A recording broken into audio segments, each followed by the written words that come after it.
Nike Pegasus 30, câteva cuvinte pro și câteva cuvinte contra. Pro. Sunt foarte comozi la mers. Foarte comozi. Partea din spate și partea din față amortizează foarte bine șocul. Sunt lați în față, avantajează pe cei care au piciorul lat. Sunt destul de estetici, chiar dacă se putea face mai multe pe partea de cromatică.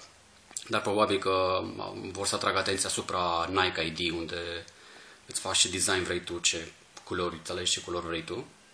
Bine, e destul de scump și durează vreo 3 săptămâni.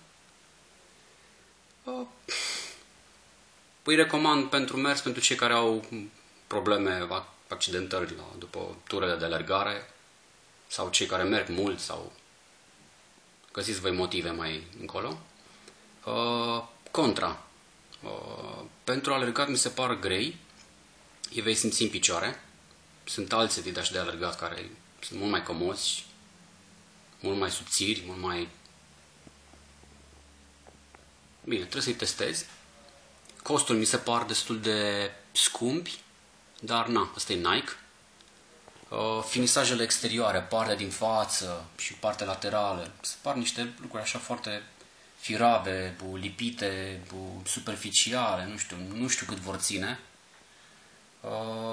Și trebuie neapărat să-i cumperi, nu știu, cu un număr mai mare. Eu am simțit cu un număr mai mare bine în picior, deci trebuie să-i porți, dacă trebuie să-i testezi undeva la un magazin înainte de cumpăra. Dacă vrei să-i cumperi de pe internet, neapărat trebuie să-i cauți undeva într-un magazin să-i probezi întâi, pentru că vei avea surprize și va trebui să-i vinzi.